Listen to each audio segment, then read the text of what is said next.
केंद्रातलं गृह खातं आणि महाराष्ट्रातलं गृह खातं नेमकं 2029च्या निवडणुका डोळ्यासमोर ठेवून काय सांगतंय हे एकनाथ शिंदे यांना दररोज कळत असतं. त्यामुळं त्यांनी आता आपली हार्ड बार्गेनिंग पॉवर वाढवण्याचं ठरवलेलं आहे आणि वेळ पडली तर स्वबळावर निवडणुका लढवायचा यासाठी त्यांनी व्यवस्थित अशी रणनीती आखलेली आहे. फक्त रणनीती आखलेली नाही तर त्यांनी थेट कृती करायला सुरुवात केलेली आहे. आता संजय शिरसाट शिवसेनेचे प्रवक्ते काय बोलले याच्यापेक्षा एकनाथ शिंदे काय बोलतात हे लक्षात घ्यायला पाहिजे असं मुख्यमंत्री देवेंद्र फडणवीस जरूर म्हणतात. परंतु मुख्यमंत्री देवेंद्र फडणवीस यांना अँटी इन्कम्बन्सीचा तोटा फटका 2029 मध्ये बसू शकतो याची देखील काळजी आहे. आणि दुसरीकडे एकनाथ शिंदे ज्या पद्धतीने आक्रमक शैलीमध्ये पक्ष विस्तार करत आहेत यामुळं त्यांच्या पोटामध्ये गोळा निर्माण झालेला आहे. एक तर 2019 मध्ये मी पुन्हा येईन ही घोषणा बासनात गुंडाळून ठेवावी लागली देवेंद्र फडणवीस यांना. कारण की 2019 मध्ये उद्धव ठाकरे महाविकास आघाडीकडून मुख्यमंत्री झाले आणि एकनाथ शिंदे महायुतीकडून मुख्यमंत्री झाले. त्यामुळे देवेंद्र फडणवीस यांना 5 वर्ष मुख्यमंत्री पदापासून दूर राहावं लागलं होतं. आणि ते जे शल्य आहे ते शल्य लक्षात घेऊन एकनाथ शिंदे यांना आता कानाच्या वर जाऊ द्यायचं नाही यासाठी ते डाव खेळत आहेत. परंतु प्रत्युत्तर म्हणून एकनाथ शिंदे तितक्याच प्रखरतेने राजकारण करत आहे. आपण थेट बोलणार आहोत. नमस्कार, जय महाराष्ट्र. मी डॉक्टर अनिल फळे. माझी आपल्याला विनंती की चॅनल सबस्क्राईब करावं, सबस्क्राईबचं बटन दाबावं आणि आपली प्रतिक्रिया बिनधास्तपणे नोंदवावी. एक तटस्थ भूमिकेतून स्वतंत्र पत्रकारिता म्हणून सर्वसामान्यांच्या दृष्टिकोनातून आपण चर्चा करत असतो. काल बघा मुंबई पुणे ते काय मिसिंग लिंक नाही तर ते कनेक्टिव्ह लिंक आहे असं देवेंद्र फडणवीस म्हणाले. त्याच्यानंतर बरीचशी त्याच्यावर चर्चा झाली. एकनाथ शिंदे बाजूला बसलेले आणि मग महाविकास आघाडीच्या काळामध्ये जे जे काही रद्द झालेलं आहे ते आम्ही कसं अंमलात आणतोय हे दोघांनी जरी सांगितलेलं असलं तरी एकनाथ शिंदे यांचे जे फलक लागले इन्फ्रा मॅन, मग त्याला तुमचं उत्तर काय? त्यावेळेला देवेंद्र फडणवीस म्हणतात त्यांचे फलक लागले काय, माझे फलक लागले काय, आम्ही इन्फ्रा मॅन फॅमिली आहोत, आमचं कुटुंब आहे. खरं तर आता या कुटुंबाला लागलेली आहे घरघर. अनेक उदाहरणं देता येते.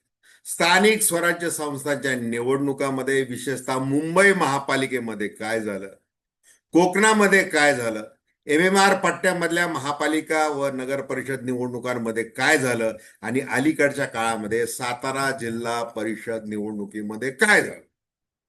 एकनाथ शिंदे हे आक्रमक राहिले.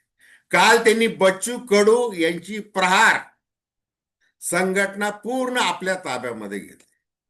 बच्चू कडू यांच्या खांद्यावर शिवसेनेचा भगवा त्यांनी ठेवला. बच्चू कडू आता आशीर्वाद यात्रा करत आहेत की मला आशीर्वाद द्या शिवसैनिक. मग अशा परिस्थितीमध्ये बच्चू कडू यांच्याकडून काय करून घ्यायचं आहे? एकनाथ शिंदे यांचा हिशोब सरळ आहे. तुमचे जेवढे सदस्य आहेत ते तेवढे सगळे शिवसेनेला आता पूरक ठरतील अशा पद्धतीने तुम्हाला काम करायचं आहे.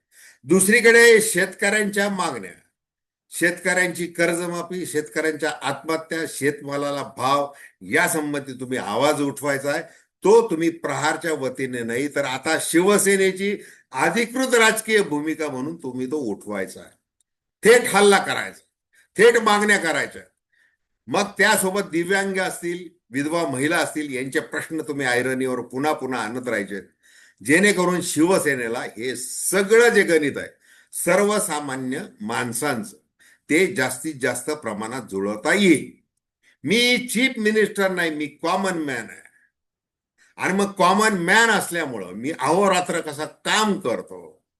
आणि मग माझी लाडकी बहीण योजना, मुख्यमंत्री हा शब्द महत्वाचा, माझी लाडकी बहीण योजना ही मी कशी आणली, कशा पद्धतीने आरोग्य निधी कसा वाढवलेला आहे, यापासून अनेक हिशोब मुख्यमंत्री म्हणून आपण ज्या पद्धतीने काम केलेलं आहे हे हिशोब सादर करण्यामध्ये एकनाथ शिंदे कुठेही अडखळत नाही.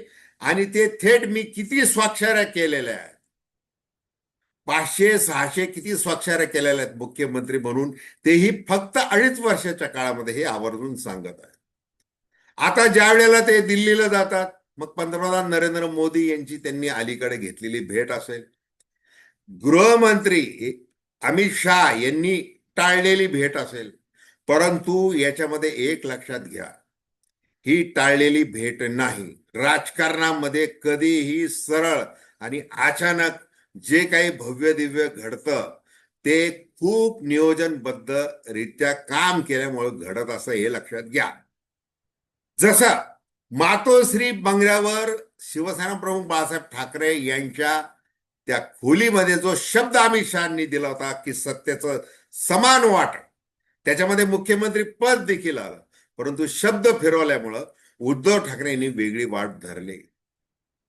मग त्यावेळेला एकनाथ शिंदे हे नाराज झाले की खरं तर आपल्याला मुख्यमंत्री करायला पाहिजे होतं, परंतु मुख्यमंत्री पदाचा जो मुकुट आहे तो उद्धव ठाकरे यांनी स्वतःच्या शिरावर ठेवला.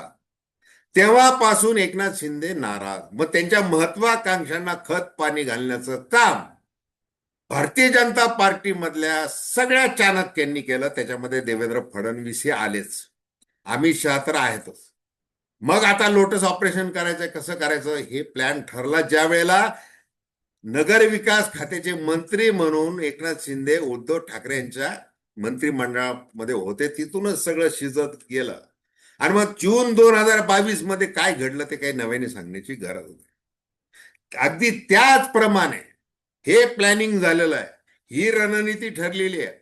अमित शहा आणि एकनाथ शिंदे यांच्यामध्ये मी एकीकडे म्हणायचंय की आम्हाला स्वबळावर लढायचंय, कुबड्यांची गरज नाही वगैरे वगैरे असं म्हणत राहायचंय, परंतु तुम्ही तुमचं काम कुठंही थांबवू नका. रवींद्र चव्हाण असतील, गणेश नाईक असतील, वाटेल ते बोलतील, बोलू द्या, तुम्ही तुमचं काम करत राहा. हा एकच मंत्र अमित शहा यांनी एकनाथ शिंदे यांना दिलेला आहे आणि एकनाथ शिंदे त्याप्रमाणे करत आहे. म्हणजे आता ज्या वेळेला मुख्यमंत्री म्हणून देवेंद्र फडणवीस यांना राष्ट्रीय स्वयंसेवक संघाच्या शिफारसीवरून आणि 132 आमदार निवडून आले, त्यामुळं मुख्यमंत्री देवेंद्र फडणवीस राहतील हे सांगावं लागलं अमित शहांना. आणि नाईलाजाने जरी नाराज राहिले महिनाभर, दरेगाव, ठाण्याचा बंगला, इकडं तिकडं, तरी एकनाथ शिंदे यांना अखेरच्या क्षणी वानखेडे स्टेडियमवर जाऊन उपमुख्यमंत्री म्हणून शपथ घ्यावी लागली. आता आज काय परिस्थिती आहे? आता जवळपास 2.5-3 वर्षांनी निवडणुका आहे. आता कुठल्याही निवडणुका नाहीत. मग अशा परिस्थितीमध्ये जे मतदारसंघ आहेत, लोकसभेचे असतील, विधानसभेचे मतदारसंघ असतील, त्याच्यामध्ये एकमेकांचे नेते फोडण्याचे, एकमेकांचे उमेदवार फोडण्याचे उद्योग सरळ जाहीरपणे सुरू आहेत. सगळ्या जिल्ह्यांमध्ये तेच सुरू आहे. मग साताऱ्याचे ते कोरेगावचे महेश शिंदे त्यांच्या पत्नीला जिल्हा परिषदचं अध्यक्ष केलं भारतीय जनता पार्टीच्या वतीने.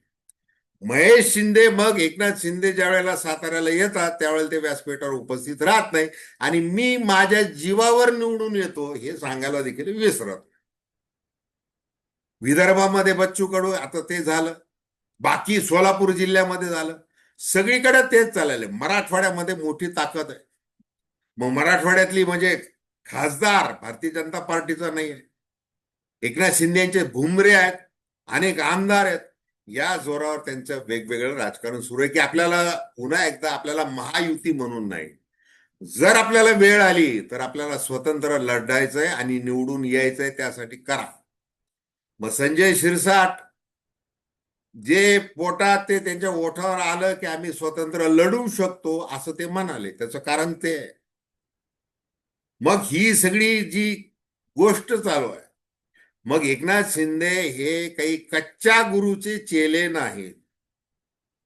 त्यांची महाशक्तीवर दिल्लीमध्ये बसलेली आहे. मग आता गृह खात्यात काय सांगताय? महागाईचा मुद्दा आहे, बेरोजगारीचा मुद्दा आहे, अनेक मुद्दे आहेत, रेवड्या वाटल्यासारख्या अनेक योजना आहेत, तरी देखील अँटी इन्कम्बन्स आणि एकूणच जो ग्रामीण भागामध्ये, शहरी भागामध्ये वेगवेगळ्या मुद्द्यावरून जो सामाजिक तणाव निर्माण झालेला आहे, त्याचा फटका भारतीय जनता पार्टीला बसू शकतो. म्हणजे अति झालं, अपचन होईल इतक्या गोष्टी माथी मारल्या जात आहे. दुसरीकडे जातीय धार्मिक तणाव निर्माण केला जात आहे. हे याचा सगळा विचार हा जेन झीने केलेला आहे. म्हणून आता महिलांना आकृष्ट करायचं, लाडकी बहीण योजना आहे, अमुक योजना आहे, लखपती दिदी आहे, वगैरे वगैरे काय वाटेल ते सुरू आहे. आता नारी शक्ती वंदन विधेयक दुरुस्ती कसं फेटाळलं विरोधकांनी, महिला विरोधी कसं आहे ते नॅरेटिव्ह, हे सगळे जरी प्रयत्न केले तरी फटका बसण्याची शक्यता. आणि मग एकनाथ शिंदे यांना आठवतं ते 2014, ज्या वेळेला सगळे चारही पक्ष, राष्ट्रवादी काँग्रेस, शिवसेना आणि भारतीय जनता पार्टी स्वबळावर लढले होते. त्याच्यानंतर सत्तेत सहभागी व्हायचं की नाही याबद्दल उद्धव ठाकरे यांनी बराच वेळ घेतला. नंतर ते सहभागी झाले, परंतु सत्तेमध्ये जरी राहिले देवेंद्र फडणवीस यांच्याबरोबर, तरी विरोधी पक्ष असल्यासारखी शिवसेना त्यावेळेला वागली. आणि मी खिशात राजीनामा घेऊन फिरतोय असं त्यावेळेला अखंडित शिवसेनेचे मंत्री एकनाथ शिंदे म्हणायचे. आता त्याच पद्धतीने, म्हणजे त्यावेळेला शिवसेनेचे निवडून आले होते 63, आता एकनाथ शिंदे यांच्या नेतृत्वाखाली जे 2024 मध्ये जे निवडून आलेले आहेत ते 57 आहेत, परंतु ते महायुतीचे आहेत. आणि जर आपण स्वबळावर लढलो तर आपल्याला तेवढेच किंबहुना त्याच्यापेक्षा जास्त आमदार कसे निवडून आणता येतील. मग 109 जिथे 2019 मध्ये 2019 मध्ये भारतीय जनता पार्टीचे होते, 2024 मध्ये ते 132 झाले. आता हा आकडा जर ह्या अँटी इन्कम्बन्सीमुळे जर खाली गेला तर अशा वेळेला महायुती करण्याची वेळ येईल. आणि त्या वेळेला मग आपण वाट अडवून धरायची आणि मग शब्द मोडला काय, आम्हाला मुख्यमंत्री पद पाहिजे, हा हट्ट धरला जाईल. त्या दृष्टीने शिंदे आणि शहा यांनी फडणवीसांच्या विरुद्ध व्यवस्थितपणे मास्टर प्लॅन आखलेला आहे, इतकंच. तर धन्यवाद. हा व्हिडिओ आपल्याला आवडला असेल अवश्य शेअर करा, सबस्क्राईब करा आणि आपली प्रतिक्रिया बिनधास्तपणे नोंदवा. धन्यवाद.